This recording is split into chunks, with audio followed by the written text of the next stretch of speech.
Good Monday morning. Welcome to the Olson Advantage. I'm Dave Olson, the Olson Properties Team.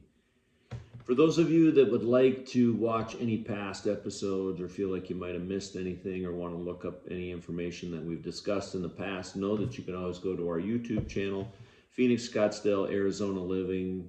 Like and subscribe any of the videos that you see, share them with friends so that you can stay abreast of, again, information is power, and if you have all the information, you're going to make much better decisions. So one of the things that I like to do is try to, open up and make sure we have clarity for people on some of the information that comes out in the news media. Now, there's a lot of feeling out there that large corporations are buying up rental properties and trying to create a renter society. I would believe that based on what I'm seeing. Being somebody that owns a fair number of rental properties, it used to be very much kind of a mom and pop kind of thing, particularly here in Phoenix, and it's gone very corporate.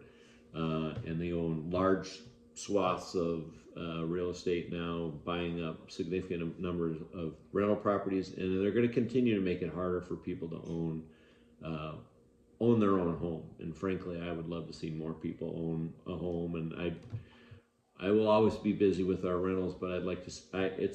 It's very satisfying handing a new set of keys to somebody, because I know how that can change the trajectory of somebody's life. So let's get into an article that came out. It's got a lot of national press and kind of trying to debunk some of the information about rent versus buy. So let's take a quick look at the article.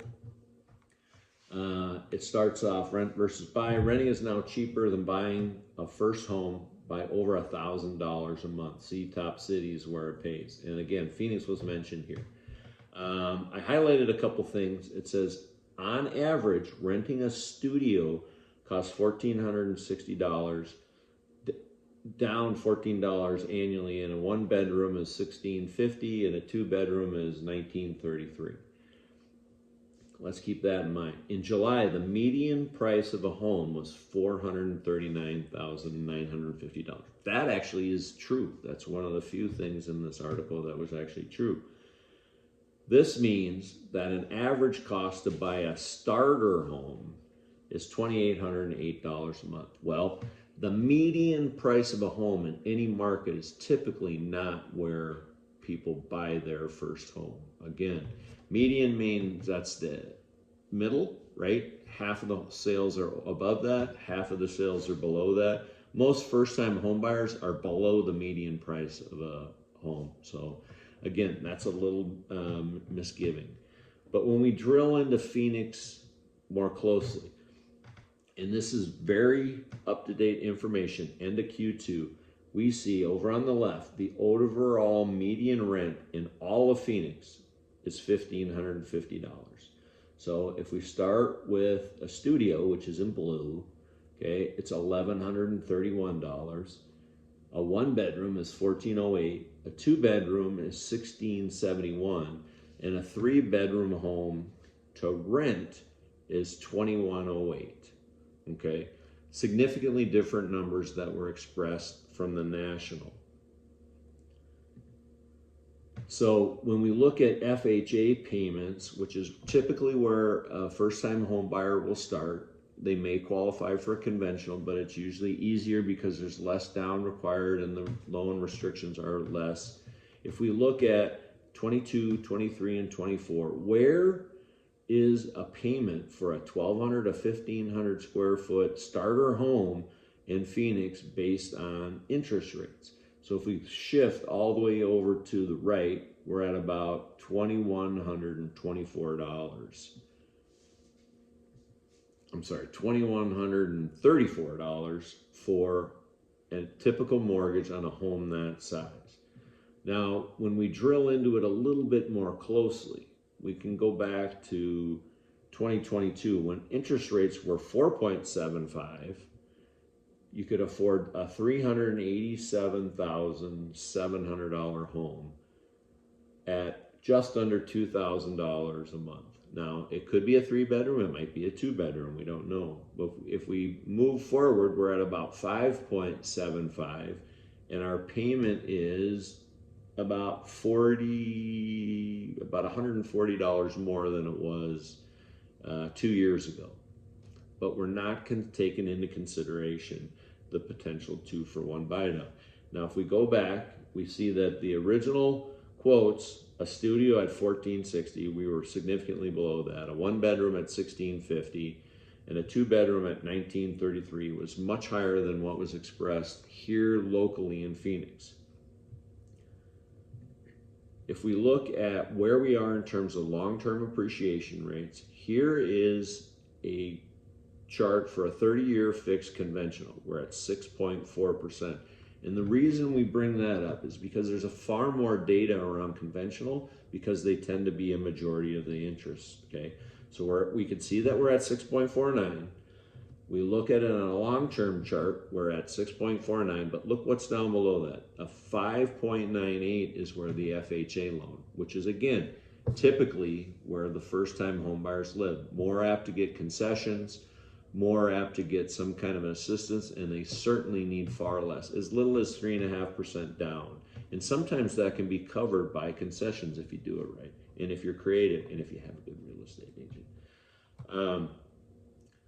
So we'll look at what happens. Typically, interest rates stair-step down and stair-step up. So if we look at that since April of 24, we see that it drops down, it pops up, it drops down, it pops up, it drops down, it pops up. So it is kind of a stair step. It's based on demand. The lenders want to make money, so rates will drop and they'll tick back up for a short period of time because people rush in. They know where all the applications are, right? They know where all the applications are. So they will have people rush in, and if you're not paying close attention and if you're not watching where you're going to lock in, you may lose a quarter point here or there that's beneficial to lenders. More often, unfortunately, large banking institutions, not the aggressive mortgage interest rate guys that are helping you and shopping for you. Your local bank, the big guys, Wells Fargo, Chase, all those guys, they tend to have very limited programs and they're not going to shop rates. You basically lock pretty early and usually awfully high. Let's take a look at what happens when we drop one rate. Again, back to conventional because there's more data. A 1.100 basis point drop or a 1 full point drop. This is, if you look at this chart, starting at $200,000, it drops your payment per month $134. It's basically a 10% reduction every time we drop 1 full basis point. So at $350,000, you go from $24.47 down to $22.12 or a savings of $235 a month. So what does that mean if we can buy our rate down even more? Well, we talk about 2-for-1 buy downs, and that comes in the form of concessions. So let's see where concessions are right now in Phoenix. We've jumped up in the month of August, again with 12 days out of the 22 closing days in August. 54% of all transactions are seeing some sort of concessions. And we know that a lot of that concession money is applied to buying down the buyer's rates. How much are they spending? So if we look at concessions in terms of a dollar amount, on average, $9,897 per transaction is being put towards concession.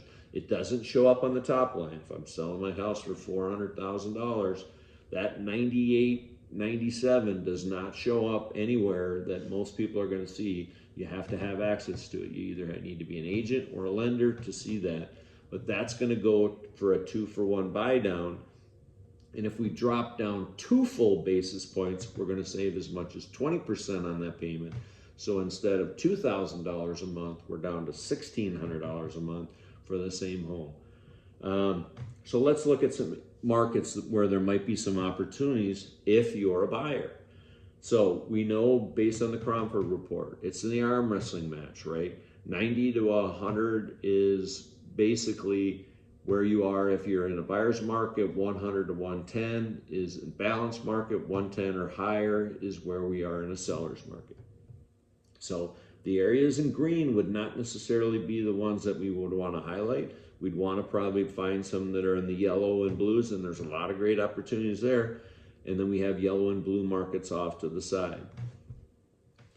So What does the overall market look like? Where do most of these opportunities come? So when we put them all on a heat map, we can see that right now, through the 18th of August, the market is very cool, okay? There's only a few burnt orange, kind of pale yellow markets where things are heated up and things are a little more costly, but anything that's in blue, anything that's in green, anything that's in a off-white, those are opportunity markets for us for concessions. So concessions to help buy down your rate, and looking at a significant difference between that and renting. Again, if you were going to spend $2,000 a month on rent and you could spend $2,000 a month to buy a home, know that the savings just on taxes alone, not to mention the fact that your $2,000 goes into a hole and you never get anything. When you spend $2,000 a month on rent, you're obviously getting equity, you get the tax breaks. You can factor that you could spend as much as 20% more to buy a home and be in the same place in terms of what it feels like in terms of cost each month, because what you get back in terms of tax savings and all the benefits of home ownership. Hopefully you found this information useful. Again, if you ever have any questions, please feel free to call or text me directly at 623-570-4464. Thanks so much. Make it a great day.